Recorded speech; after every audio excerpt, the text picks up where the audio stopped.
професионалното озвучаване има няколко компонента, които са свързани помежду си, всеки един от който е важно да бъде качествен за цялостната звукова картина, която се получава накрая. Първият, най-важният, може би, елемент, това е микрофони или линейни входове. Линейните входове се ползват от най-различни източници, най-вече от плеери. Днес обаче искам да ви запозная с типовете микрофони, които се ползват в професионалното озвучаване. Това са динамични, кондензаторни и лентови микрофони. Лентовите микрофони вече се използват все по-малко, тъй като съвременните кондензаторни микрофони ги заместват прекрасно. Отделно от това, микрофоните имат своите различни характеристики.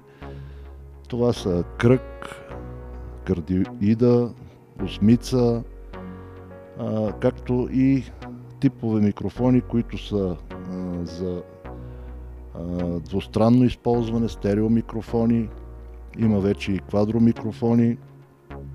Днес ще се спрем на двата вида основни, това са динамичните и кондензаторните микрофони за професионални цели. Тук виждате една група, това са динамичните микрофони. Shure 58, той е най-разпространеният вокален микрофон, но се използва и за озвучаване на много видове инструменти. До него е Shure 57, също е много качествен микрофон. Той се използва основно за музикални духови инструменти, както и за текстова обработка. Това е един по-интересен микрофон, по-стар модел AKG 224. В него и в доста други микрофони има възможност за корекция на филтър корекция, която контролира основно ниските честоти. Тя е разграфена в проценти, така че зависи от това за какво ще се използва.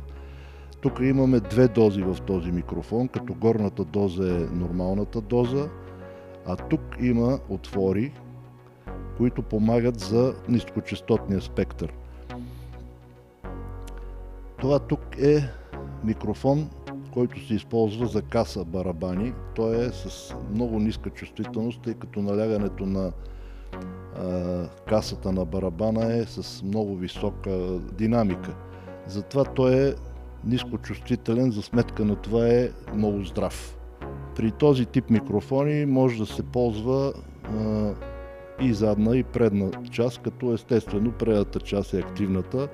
Задната е когато се използва в места, където има много високо звуково налягане и се получава един ефект, като при акустично закъснение. Това тук е един стар модел Sennheiser, който също се ползваше на времето в всички телевизии за журналистическа дейност, студии на работа.